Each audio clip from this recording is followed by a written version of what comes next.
ลวงเก้าหลมถบปอปอเด้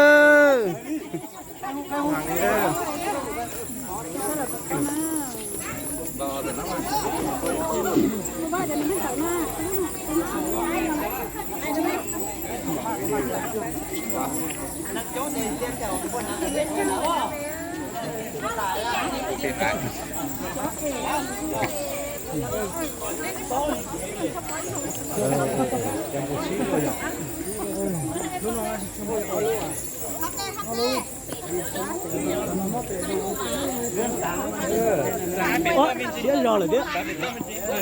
มอยเนี่ยให้เขาเจ้าจัดลองนี่นะให้มันกลายคนหลายเลยขอบใจ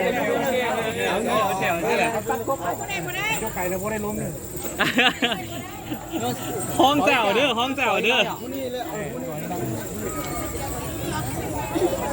3 คนหน่อยนึงก็ได้สลับกินที่พอได้หรอได้สายยาจีต้มปอดปอเงินยังไง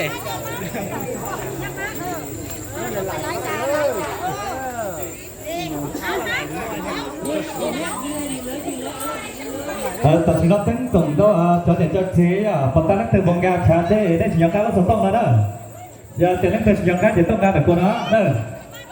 ประชาสัมพันธ์เด้อบรรดาพี่น้องเนาะที่บางวันก็ถือว่ามีบางท่านเฮ็ดโทรศัพท์ลงลืมไว้อยู่ในห้องน้ำเนาะเพราะฉะนั้นเป็นของผู้ใดให้มาเอาดอกไม้บานเจ้าเด้อเนาะอยู่ข้างเวทีเนาะ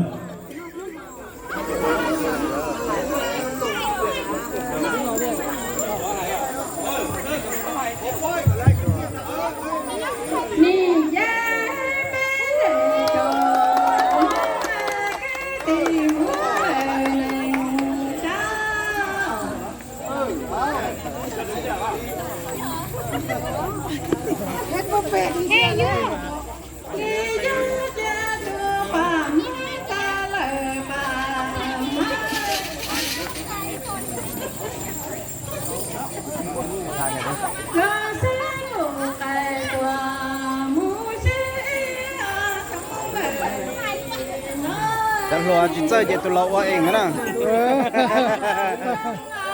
เราจะรัวจิตใจตัวเรา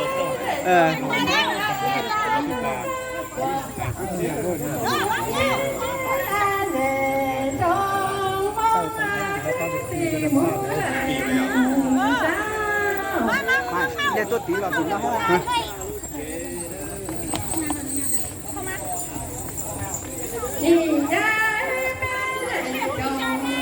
ไม่ใช่เรื่องนะใช่วิดีโอเดี๋ยวเขาต้องชาร์จเลยเหรอ